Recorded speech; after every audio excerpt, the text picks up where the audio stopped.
Side of Splyce Irelia as well. Looks like some pretty power picks are just coming through for the time being. Last week, interestingly, we saw SmittyJ shifting more towards these carry-style top lanes, things like the Fiora, the Jax. Personally, I'm not a massive fan of them, considering that it forces you into this 1-3-1 style, which H2K have never really found a lot of success with. Usually team fighting is what they found a lot of success with. So I'd love to see them draft strong laners, things like Xayah Rakan, that will get them a bit of early priority, but also can force fights around the first couple of items. Okay, let's see what SmittyJ and the rest of H2K decide to lock in. As far as picks and bans go, just a reminder that Aurelion Sol is globally disabled for all competitive games on patch 8.12. Vlad, Irelia, Kai'Sa away from Splyce. They go insta-lock Aatrox. On the other side, you wanted some playmaking. How about a Rakan and a Yasuo? That leans into the direction you're looking for. And we expect that for Selfie, I assume, for that Yasuo. Well, you would imagine so, but one of the great things about Yasuo is his flexibility. You can move him into all 3 lanes in the current meta, and it's up to H2K where they choose to put him, depending on what matchup suits their needs. For Splyce, the fact that they put so much priority on an Aatrox early on implies that maybe they want to force H2K towards one of those kind of split pushes, so it's something they can look to abuse. Instead, for the time being, they're just putting their focus on getting a strong mid lane champion. Zoe has been one of the most popular mid laners outside of Irelia right now all across the world, given her long range poke, her ability to wave clear, and just the versatility that she can provide in the middle lane. Also, the only champion to remain 100% pick and ban presence throughout the course of the summer split here in the EU LCS. A couple other champions in the high 90s, but she's definitely there. Lucian is now locked in for Kabe, and there's the Xayah Rakan bottom lane for Sheriff Promiscu. So this is exactly the kind of thing that I wanted to see coming out from H2K. Not only is it a strong 2 versus 2, but it gives you priority down in the bottom lane as well. It also spikes pretty effectively on one item. We've been seeing a lot of Storm Razors come out, and while many don't like it, it is still a strong one-item spike, so H2K can look to fight earlier in the game, which was, as we talked about, one of their big strengths from last split. All right, let's take a look at some of the Phase 2 bans now. Talking about the fighting, talking about the strength of Sheriff, that's where H2K will be looking. They've removed Pike, so at least one of those options to get in their face in that bottom lane is removed. Jax is the response from Splyce. I'm still looking for junglers here. What direction are they going to go? Nocturne, Talia, they're off the table. I do feel like Splyce need to throw a ban towards Fiora. She has been considered one of the strongest answers to Aatrox in the current meta, given that not only can she trade pretty well in lane, but she also outscales him extremely hard. She offers slightly less teamfight value, but Aatrox, given his single target damage, yes, he's difficult to kill in fights, but Fiora can be just as obnoxious, especially if she's able to proc that ultimate. So wouldn't be surprised to see Splyce take that off the board, and if they don't, someone like SmittyJ is more than happy to pick that champion up. Got a couple seconds left to figure it out. Another jungler was removed, was with Camille. And in the last few seconds, Fiora finally banned away. So where does this push SmittyJ? Traditional tank? I mean, Cho'Gath I'd love to see something like an Ornn. Mundo is available as well. I think both offer pretty good versatility in terms of mid-game team fighting. Ornn is generally my preferred choice. I just think he's super well-rounded right now, and if you pair him up with an engaged jungler like Sejuani, you've got a really good teamfight composition that spikes pretty effectively on a single item. And I think this is the direction that H2K need to be going towards, as you know, their early game has not been the strongest. Interesting, right? So leaning into the weak area of play, trying to shore that up with picks and bans. Yasuo, Xayah Rakan, Sejuani. We know H2K are not great in the early game. We talked about this last week. We actually have some stats prepared in-game to highlight this again. And we'll see whether or not the practice in the last week, Vedius, is going to be enough to help H2K out. Splyce, they've got a couple seconds now to round out the composition. Expecting a jungler for Xerxes. Trundle would be the champion that I would instinctively think, but you kind of lack an engage if you then go for that. It's typically a good matchup into the Sejuani, and I feel like they're going to be funneled into this kind of a position unless they want to go for something a little bit more aggressive. All right, so Trundle as expected. So while we wait to see what H2K round their comp out with, I mean, you've already touched on the engage. You're anticipating the likes of a Mundo for SmittyJ.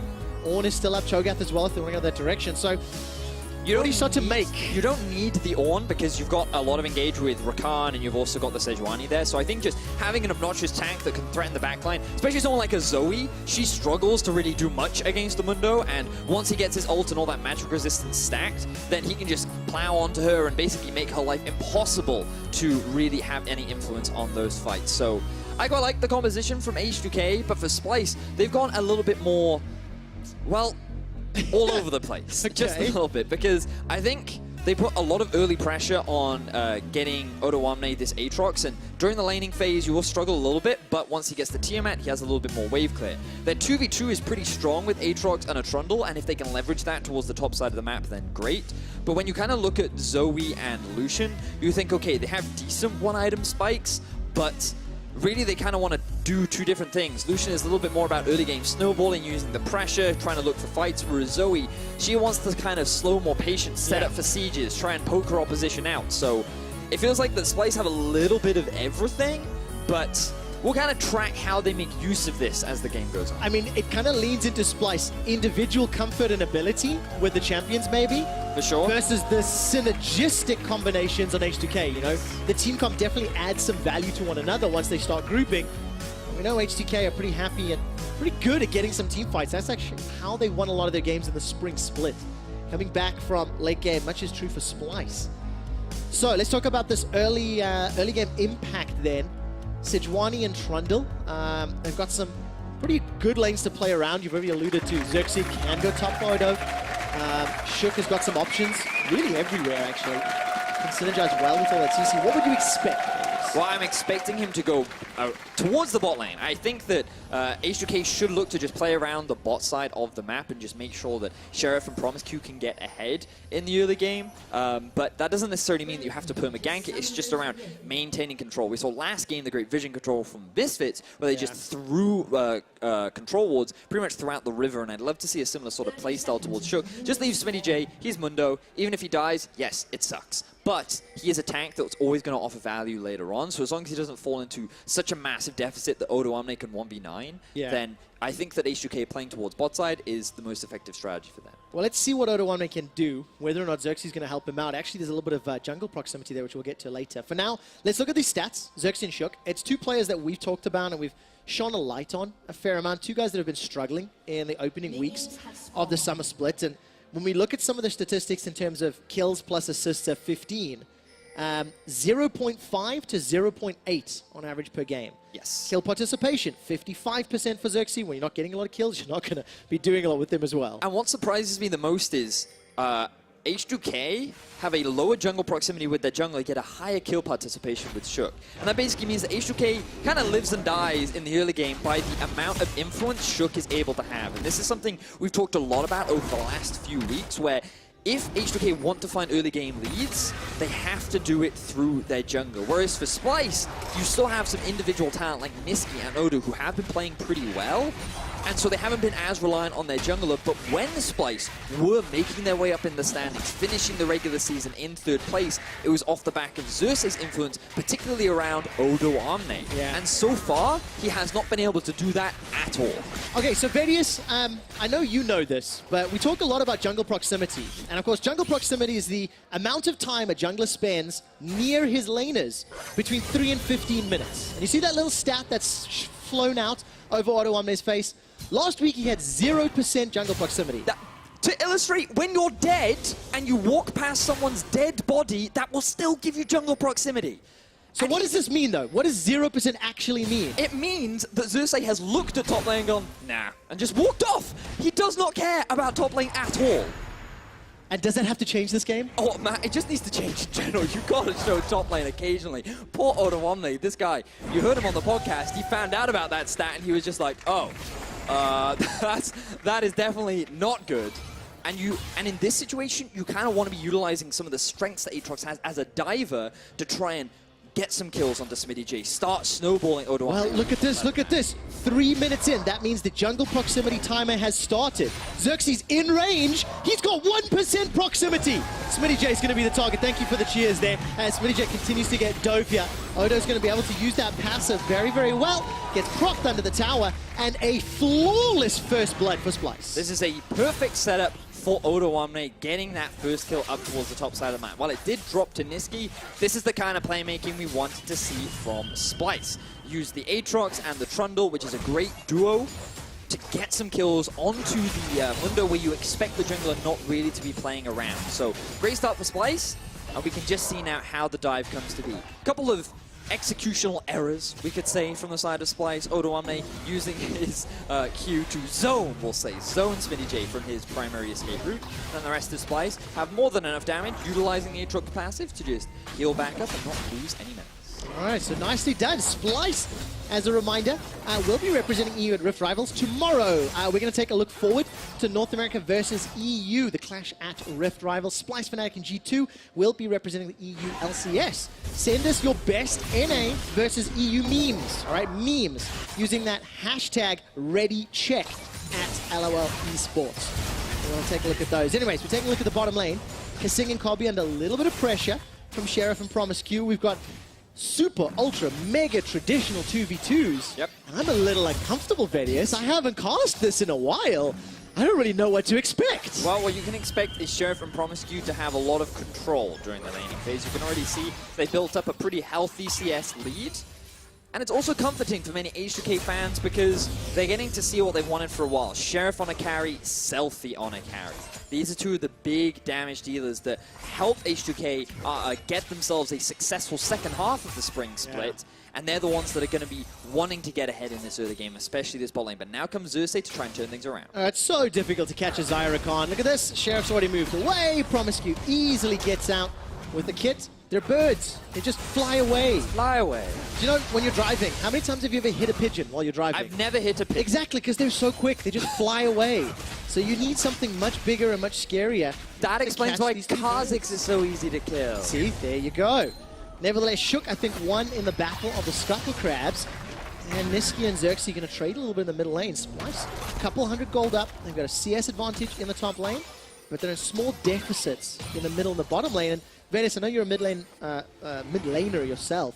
Is this how this should play out, Zoe into Yasuo? Well, one of the big reasons why there's a deficit right now is because Niski did roam up to the top side, and in terms of the gold, because he got first blood, he's a happy chap. He's more than fine being at this deficit. The experience will hurt him a little bit, so he's likely not going to get level 6 first, as we just saw from Selfie. But the one thing you've got to consider is that the longer Yasuo can just sit there and farm, the happier he is, because he's very much about getting those items and getting to a point where his value starts to scale up. So he doesn't need to dominate the lane, and the fact that things are going so well for him right now is pretty good for some. Yeah, good job all around. I want to see what impact he can have. Got a couple of enablers with the Arctic Assault from Shook, with Promiscu going in at that Grand Entrance, I think it's called. You've forgotten availabilities. I thought that was your thing. I always get confused between Grand Entrance and Hero's Entrance, and I hesitate. When the Galio Yasuo comps were a thing, I got real nervous because there's too many words together, and yeah, it just messed me up. But yeah, Selfie takes an Ignite to the face. I think that was Niski's W, the spell feed there.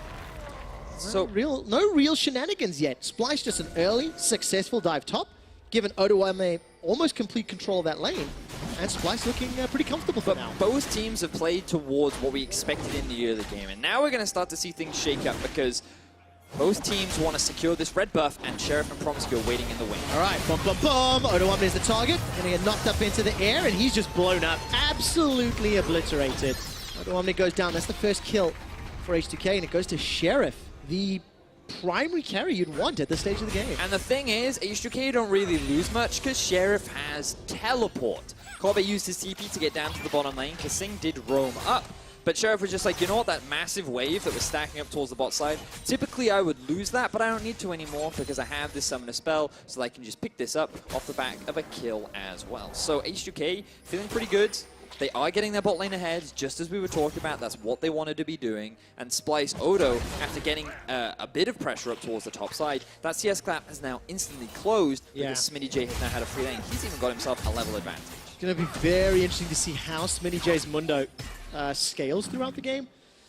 Going to be very difficult. I guess there is some synergy with Trundle Subjugate, remove some of those resistances. I like the fact that Odoamne's already picked up an Executioner's Calling, the value that you get into the healing reduction is so massive. And itemization-wise, you know, Berserker's Greaves for Selfie and Cobby. BF Sword picked up for Sheriff. Another fight over Scuttle Crab that I think Xerxes should be able to close out here, and he does. But we're approaching 10 minutes, and it feels like there's a lot of movement around this Infernal Dragon, but neither team has made a move for it just yet. Not quite yet. Nobody wants to force anything because, to be honest, a lot of items haven't been completed. Neither team feels super comfortable trying to force a fight right now. I'm looking at Splyce's setup and Niski having completed the Lost Chapter, maybe, but they really don't want to bring Odoamne down. They want to keep him in this 1 versus 1 for as long as possible, get the farm coming, keep the pressure onto Smitty J, and if they then try to force a fight without Odoamne, then Cobbett on Lucian versus Sheriff on the Xayah, definitely not a fight you want to be taking this early. Okay, so that'll be definitely the team communication and, you know, when they look for the initiation. Shook right now setting up for dive on the bottom, got access to his ultimates. Initial Prison is up and gonna run straight into Xerxes, so this will turn into a 3v3. Kasing's the first man forward, manages to look for the stun, won't connect it just yet, but look at the mobility. Those damn pigeons, they just get away every time. Trying to swap them out, but Splyce there, persistent. Yeah, Winter's Bite comes down, and look, kudos to Xerxes. Right place, right time. He thwarted the gank, even though they didn't get to turn anything around. True.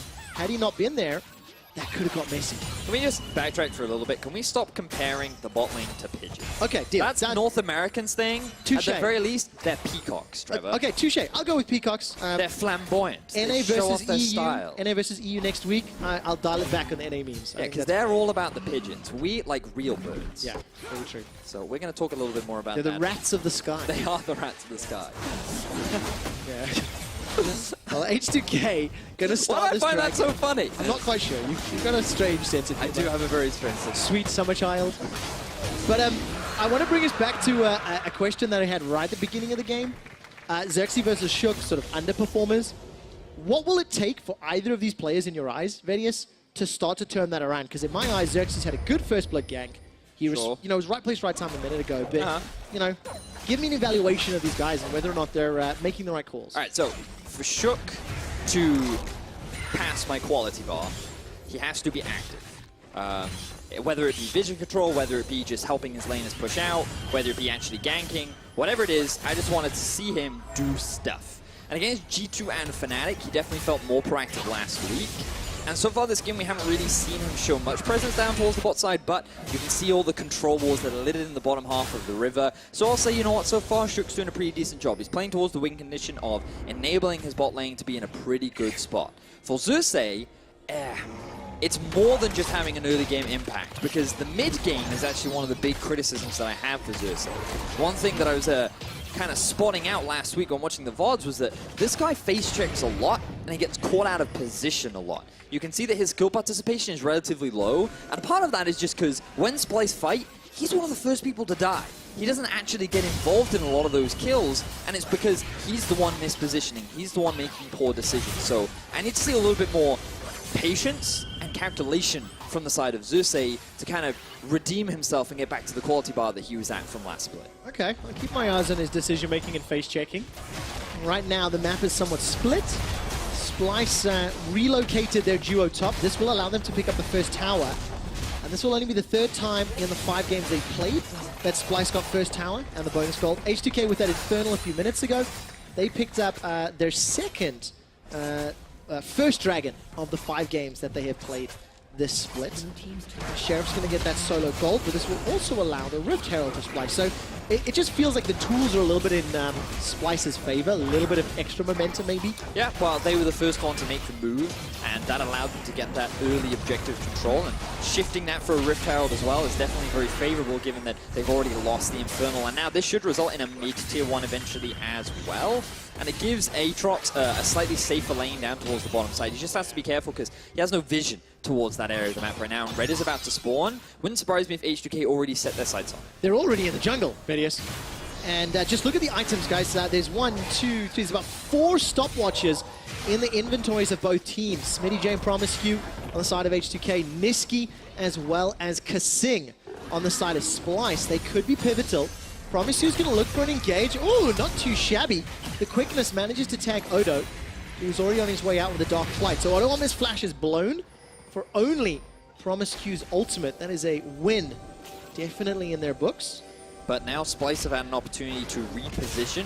Kasing has TP'd in to help his team secure the red buff, and what could have been an easy objective secure for H2K ends up in nothing really, because they tried a little too hard to force an extra kill down towards the bottom side of the map. So H2K is going to have to walk away with their tails between their legs, and now Splyce are in a position to group up mid and maybe even use the Rift Herald to secure themselves a tower. Okay, Rift Herald still sitting with Xerxes. He's making his way towards the bottom lane.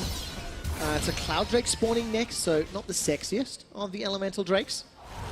And I think we'll say feathers behind the beaks instead of tails between the legs as they retreat through the jungle. We'll keep this bird puns, analogies, references up as the game plays out. And it's an even game here, Vedius. 1 tower to 1, 1 kill to 1. Gold is bang on even. And Cobby is going to pick a fight with Sheriff. All right, going to use that passive. Culling comes out.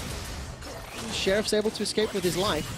That kind of fizzle wasn't the most exciting. Niski, ooh, got caught out. Manages to put Selfie to sleep, continues to chase. A Paddle Star goes forward. Spell Thief comes out, and Redemption dropped as well. But Selfie's able to escape. They ended up trading their actual flashes, and they held on to the cleanse and ignite. Ooh, I think so. Niski used his flash in that trade as well, and I think it's because he was predicting Selfie to flash a direction that would give Niski a little bit more range. Unfortunately, it didn't quite pan out the way he wanted, and means that it ended up being a flash, but they do get the tower. So Splyce, again, punishing a good individual performance there from Niski. Yeah, not too bad. Shook is looking for Odo once again. Odo escapes with that Dark Flight, but with mid tower down, access to deeper parts of the north of the jungle, because remember, top outer is down as well.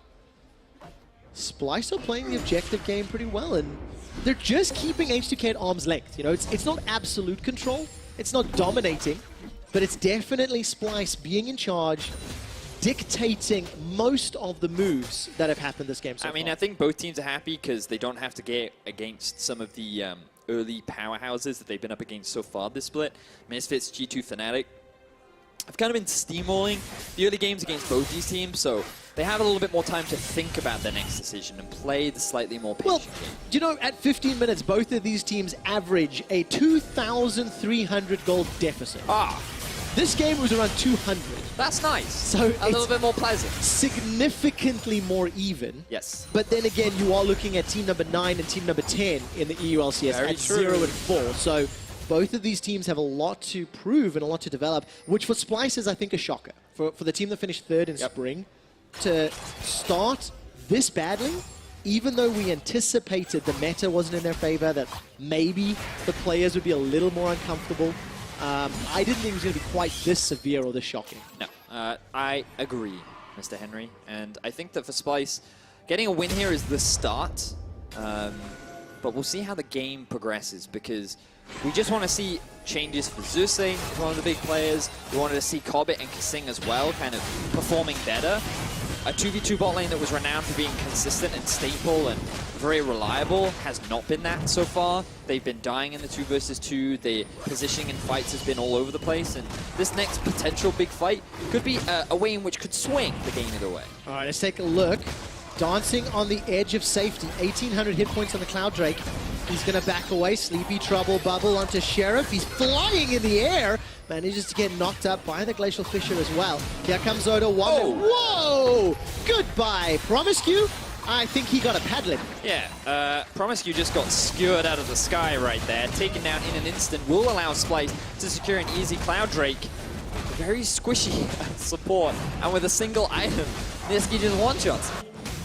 Is it, what is it when you go clay pigeon shooting? There we go. You know, I'm really good at that. Sniped by Odawamne and Niski.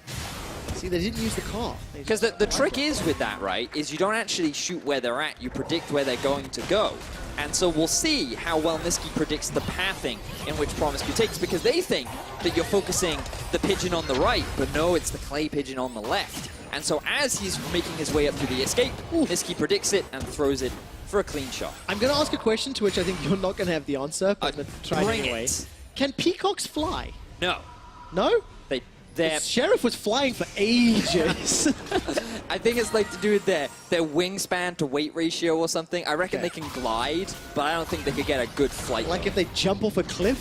How are they going to glide? Why will they get airborne? It's like Spyro, dude. You know, Okay, right. You just need it to get from like one ledge to the other, or you know, you like walk up the steps to your hut in the evening. You're like, oh, I've had a rough day of peacocking, and then you come back, and then and then you just glide out. What I love about my stats team is they've actually just pinged me in my ear and said, "Here's a quick stat: peacocks can fly for 100 meters." What? There's a quick stat. That's like a I'm falling with actually style. Come on. I'm actually getting disappointed looks from the audience here in Berlin. Thank you for putting up with my terrible, terrible antics. But Splyce are not putting up with any of the peacock antics because they managed to get themselves that kill into Promiscu. They maintain control of this game. They got that dragon as well, and with the item spikes coming in, with Ravenous Hydra, as well as Luden's Echo, Blade of the Ruined King, starting to build through. Splyce, you know, they're going to be comfortable looking for some fights. Yes. Titanic Hydra. I'm curious as to how they actually set up a lot of these fights, because we talked a lot about how H2K have a pretty good team fight composition. You have engaged with Sejuani and the Rakan. You have the Yasuo in terms of team fight damage. The knockup, if it's able to be set up by Promiscu, is going to be terrifying. And then you also have Sheriff, who on the Xayah is going to be pretty strong, especially around this first item, second item point. So it's H2K do have a lot of tools in terms of the team fight, and I think Zoe's really going to struggle against this Mundo and the Sejuani as well. Yeah. But the one thing that Splyce do have is it's very obnoxious to actually get close. You have a Braum and a Zoe, both with which make it very difficult to close the gap. You also have a Trundle Pillar there as well, and then you also have the mobility of a Lucian that can kind of kite back and dodge a lot of the skill shots that H2K are going to look to throw out. So I think that it could be challenging to actually start a fight with Splyce, and that's why right now they're just using the priority that they have on these side lanes. Aatrox is able to secure the tower on the bot lane. Zoe's wave clear is enabling her to just keep mid-wave push, which is allowing Splyce to secure a lot of vision control in both sides of the map. And they're actually just not looking to fight right now. They're kind of waiting for their second item where they're going to feel a little bit more secure, especially the Aatrox. Once he gets that Rage Blade, he's going to be much happier when it comes to doing the whole murder thing. Watching the game play out, it feels like a slightly Spring Split style game. Yeah, a little more. It doesn't have that 8-11, 8-12 spice that we've been seeing. Oh, you mean like 30 kills at 20 minutes? Exactly. But it's also these two teams, right? These are two of the weakest early game teams in the Summer Split that struggled with the meta, struggled with their own play styles. And that's why at 21 minutes, it's a 2,000 goldie for Splyce. It's still a lead. It's still an advantage. And Splyce are definitely in control of the game, but it's not a gigantic margin. H2K want to turn that one around. There's going to be a knockup there caught onto Kasing. I think it was taken out by that last breath as well. Kasing's able to flash to safety, and everything goes wide. Kasing laughs in the face of H2K, escaping with his life. That was 4 ultimates used for only a flash from Kasing. TP was even thrown out from Sheriff as well. So now Splyce have the opportunity to go on the offensive. The terrifying thing, he still has his stopwatch. I mentioned it a few minutes ago, and there's still 4 of them in the game. None of them used yet. So that ability to just stay alive and, you know, look for a re-engage potentially is still there. But I will admit, without Flash focusing, you know, sort of chasing those Flash Winter's Bites, Flash Glacial Fissures is one of the options they had for an engage. Yeah. I use the term very loosely now, very loosely. But Splyce don't exactly have that, you know, Sedge ultimate or Rakan quickness to really say, okay, we're fighting now. Yeah, but what they do have is control over the Baron. And you can see, look at these 2 wards in the H2K half of the jungle that are now unfortunately being played out. It means that you can TP flank with both Kasing and Odoamne, and that could be your opportunity to force a fight because you start the Baron, H2K come in, and they're just like, oh yeah, we don't want you to have that. And then Splyce set up this kind of flanking team fight where if they can get onto Selfie or Sheriff right from the get-go, then that is their opportunity to win out on a lot of these fights. Well, you mentioned getting to Selfie or Sheriff. That's where the damage has to stick. Shook took a paddle start to the face, did not deal that much damage. Yep. You know, he's got that Cinder Hulk, got the Kindle Gem, so a lot of HP stacked up. Not a huge amount of MR yet, but it will come. And then look, Smitty J as well takes the Q to the face, and it doesn't really matter. I do have a stat I just want to quickly remind you of. Splyce and H2K have 0 Barons secured this split. They have both conceded 5. When you've lost 4 games, that's a fairly obvious thing. But it does mean that this Baron and this win will be the first for both teams when it eventually comes. See, but this game doesn't necessarily mean that they're going to get a Baron. Great shot. I'm confident. That's the thing you've always got to be careful of, because you don't need Baron to win the game, and the way in which Splyce are playing these side lanes, they're not relying on the Baron. They're relying on wave manipulation and pressure. to secure another outer tower. So they're now 5-2 in turrets, and their gold lead is just coming off the fact that, oh, okay, they don't take the tower, and they kind of ruin my point, but they still 4.5. 4.5, that'll do. I'll give you half that. And tower. another Drake. Yeah. Got themselves that second Cloud Drake. And you know what? 2 Clouds, when you want to play the side lanes, when you want to play wave manipulation, as you mentioned, those are pretty good Drakes to have. And when you're fighting Peacocks, strong winds, if they can only fly 100 meters, would be really obnoxious to fly into. I got 1 clap. I know. To be honest, I think we've killed it already. And oh yeah, lost but a I mean, game. they haven't killed each other in ages, so I'm taking the LCK approach on this, and I'm trying to be entertaining. Ooh. We'll get a review later, okay? we'll discuss this. We'll do VOD review next week. We can sit back and see how that goes. Was this funny? Question though about the Baron, because yes, Splyce maybe don't need it. Do you think H2K need it? Do you think H2K want it? Like, they've got the teamfight comp. If they can force Splyce to respond, then they can just turn the engage. Exactly that. They want to use the Baron to actually force a fight. And in the position that they're currently in, Splyce feel the need to answer. Odoame is actually already here. He hasn't used his teleport. But the problem is H2K don't have deep enough vision to feel confident going to that fight onto a key member. And Splyce is still actually, because they always have mid-control, they have a slow wave pushing up top. Like, Splyce still have a lot of control, which makes it really difficult for H2K to properly utilize the Baron and get the fight that they want. What I like seeing from Splyce is when they are playing against a team where they are a little stronger, they are still in control. It feels a little more now. It feels a little larger than earlier. But in all previous games, you know, Splyce, they were coming up against much stronger teams. Look at the Paddle Star share of 50% of his hit points. Splyce have been able to push H2K away. H2K responded well to the Baron threat, Baron pressure. They shoved mid back into Splyce's territory. And now it's H2K with a little bit of zoning. But every time I look at the minimap, there's some Splyce minions doing work. That's the top lane in favor of Xerxes.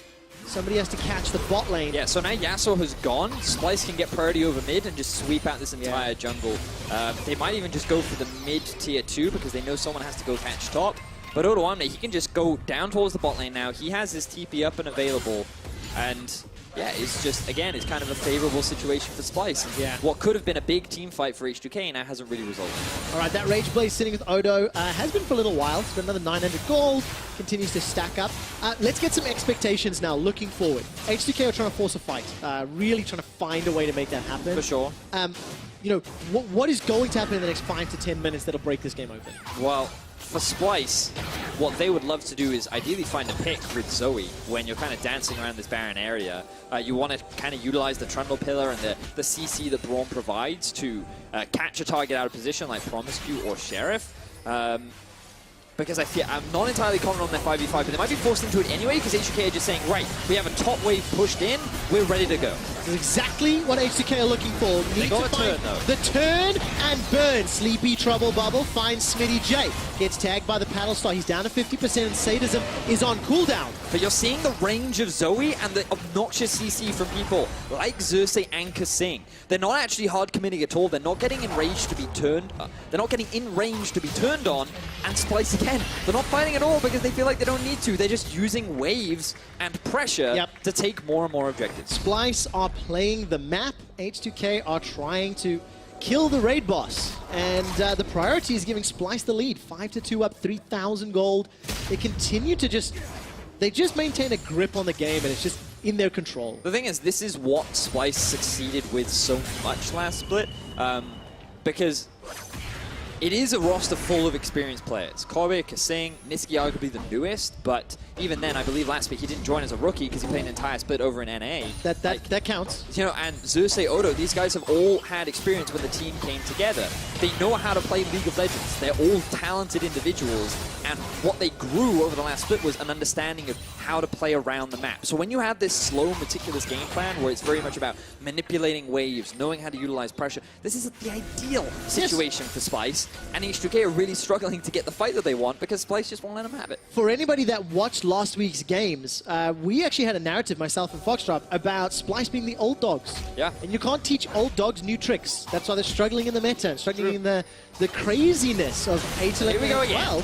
But this is exactly what old dogs know and love. It's a familiar park, a familiar walk, and it is a familiar Baron dance. H2K are rushing if they're going to be able to get this one down, unless Splyce can get in the pit.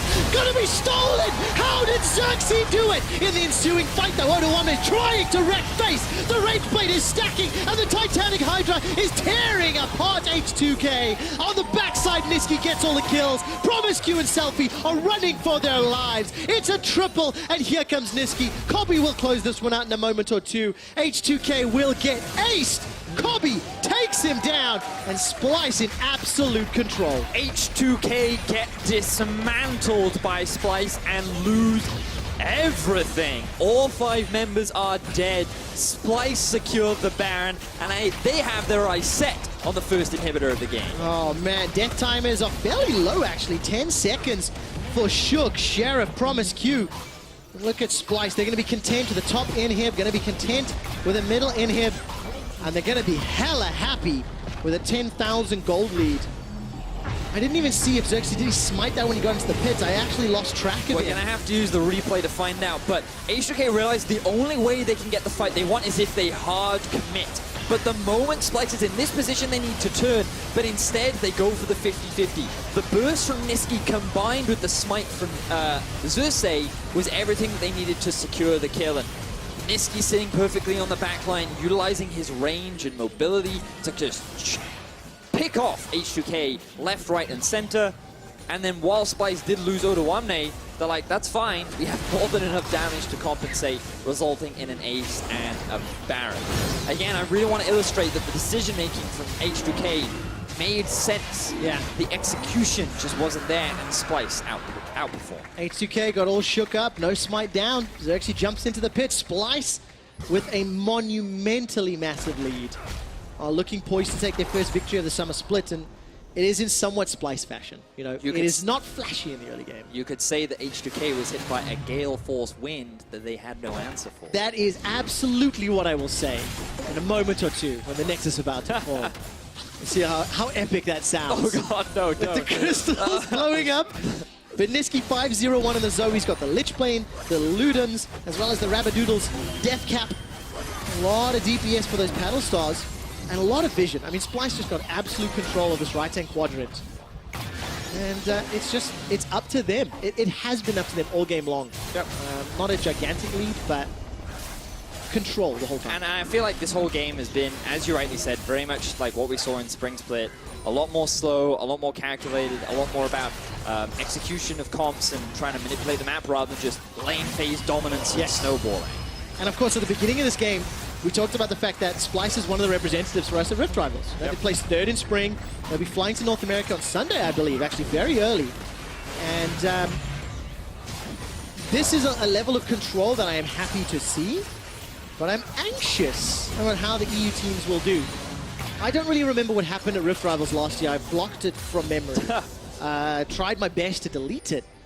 And Splyce, let's see if they can do a little better than 2017 representatives. Right now, they're going to close this game out, pick up their first win of summer, and H2K are doing their best to defend. Not going to find a sleepy trouble bubble onto any targets yet. Cobby's trying to dance on the edge of safety, but the long-range engage from both Promiscu and Shook means this is tempered aggression. It certainly is.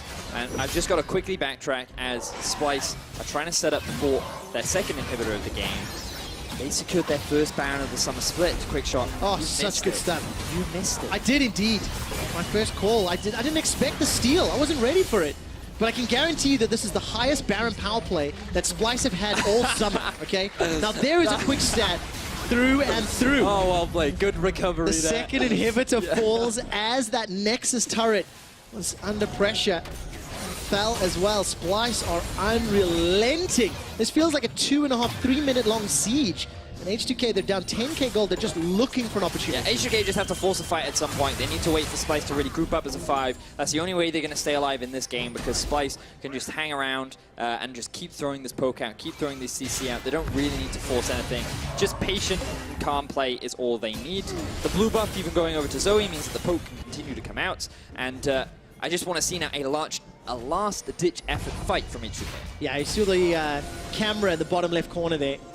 He'd have done coach for Splyce. You wouldn't think his team looked like they were winning with the facial reaction. A little nervous and anxious on this final siege. because it is not over until the Nexus is knocked down. All right, third inhibitor is being defended here. Last stand saloon for H2K. Come on, hit the inhib, Cobby. Come on, H2K, fight. Hit the inhib, Cobby. It'll happen eventually. I'm waiting for it. Yay! There we go. There we go. Come on. Okay, I'll accept it. I got 2 autos. Still watching this inhib. You watching the inhib with me, Vedius? Here we go. All right, it's on to Shook. Smitty J stepping forward, burning Agony. And Are they really going to wait for another Baron? I think they are. I think they are. Remember, old dog. Remember the story, okay? You got a bunch of grandpas on the side of Splyce, and you go back a few years in EU history and legacy, the dynasties of old when it came to Baron dancers and Baron securers and whatnot. It's in our blood. Kasing says not a jot. He flashes forward. Glacial Prison comes down. Oh, you kidding? The inhibitor finally goes down. Thank you, Mr. Winion. A flash defensively from Odo Abner, but he's going to get taken out. I think inhibitor for Odo, it still counts. It's still absolute control. Please do not get me wrong. But Splyce are playing this exceptionally safe. They do not want to throw the first gigantic lead that they've got in Summer. So I will give Splyce the benefit of the doubt, and we'll throughout this game, we have said Splyce don't really want a 5v5. Correct. Their whole goal is to kind of just use the poke, use the CC, to just be obnoxious and slowly whittle them down. Odo missed positions. I feel like that he should have really been hanging around actually towards the top lane. But then there's the risk that H2K just hard engage on your 4-man.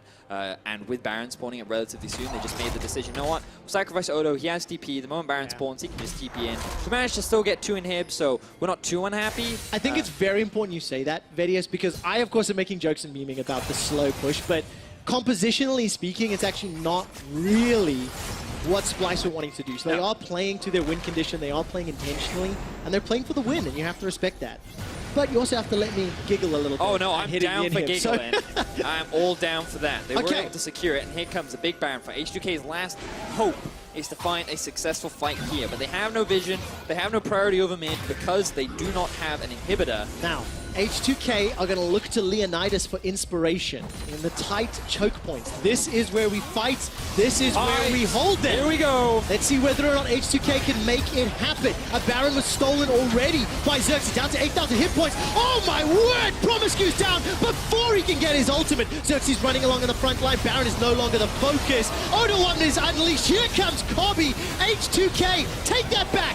Easy to kill. Splyce get another ace. Splyce just ripped through H2K once again. They have all 5 members alive, the TPs are coming through, and the game win is in their eyes. Splyce find a fantastic victory. Look at the player cams. Xerxes is smiling from ear to ear. 0-0-10. Baron steal, and with Gale Force Winds behind Splyce, they knock H2K out of the air. Not quite as dramatic as I was hoping, Vedius, but I tried. You could have said they knocked the wind out of H2K. Oh, that would have been much better. I didn't prep it enough with you. But Splyce, we have to credit them for is playing towards their win conditions. Yes. Individuals stepping up and having a greater impact. Niski once again having a really good performance on the Zoe. Definitely feel like this is a big comfort pick now for him.